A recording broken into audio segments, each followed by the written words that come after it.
Hello guys, അപ്പം ഇന്നത്തെ നമ്മളെ കഥ കഴിഞ്ഞ വർഷം നമുക്ക് കനകവർഷ സമയത്ത് എനിക്കും അർജുവേട്ടനും നമ്മുടെ കുണിയങ്കാവിൽ നിന്നും ഓരോ രൂപ വീതം കിട്ടിയിട്ടുണ്ടായിരുന്നു കേട്ടോ. അങ്ങനെ കിട്ടിയ പൈസ നമ്മൾ ഇതേപോലെ ഒരു ബോക്സിലൊക്കെ ആക്കിയിട്ട് മറക്കാണ്ടിരിക്കാൻ വേണ്ടിയിട്ട് എഴുതിയിട്ടൊക്കെ വെച്ചിട്ടുണ്ട്. ആ രൂപ എടുത്തിട്ട് പിന്നെ ഇതേ വർഷം പിറ്റേത്തെ വർഷം പോയിട്ട് അവിടെ വണ്ണായത്തിൽ നിക്ഷേപിച്ചിട്ട് പ്രാർത്ഥിക്കണം. നമ്മുടെ ആഗ്രഹമൊക്കെ നടന്നിട്ടുണ്ടാവും എന്നൊക്കെയാണ് പറയാറ് കേട്ടോ. നമ്മുടെ ആഗ്രഹം ഏതായാലും നടന്നിട്ടുണ്ട്. അങ്ങനെ അർജുവേട്ടൻ ആ വണ്ണായത്തിലൊക്കെ ഇട്ട് പ്രാർത്ഥിച്ചിട്ടുണ്ട് കേട്ടോ. ഇപ്രാവശ്യം വീട്ടിലില്ലാത്തതുകൊണ്ട് എനിക്ക് പോകാൻ പറ്റിയിട്ടുണ്ടായിരുന്നില്ല. അർജുവേട്ടൻ ഇപ്രാവശ്യവും പോയി ഇതേപോലെ പൈസ കിട്ടാനായിട്ട് ആഗ്രഹിച്ചിട്ട് അവിടെ നിന്നു.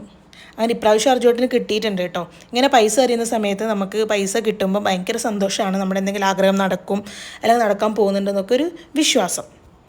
അങ്ങനെ പൈസ കിട്ടിയവരുടെ മുഖത്തൊക്കെ സന്തോഷമുണ്ട്, കിട്ടാത്തവരുടെ മുഖത്ത് വിഷമെന്ന് പറയാൻ പറ്റില്ല. അടുത്ത പ്രാവശ്യം എടുക്കാമെന്നുള്ള ഇതുണ്ട് കേട്ടോ. അങ്ങനെ അവിടെ പോയി പ്രാർത്ഥിച്ച് നമ്മുടെ ആഗ്രഹമൊക്കെ സാധിച്ചതിന് നന്ദി പറഞ്ഞിട്ടുണ്ട്. അതിന് അടുത്ത പ്രാവശ്യം നമുക്ക് 3 പേർക്ക് അവിടെ പോകാൻ പറ്റുമായിരിക്കും. ദേവിയുടെ അനുഗ്രഹം വാങ്ങാനും പറ്റുമായിരിക്കും.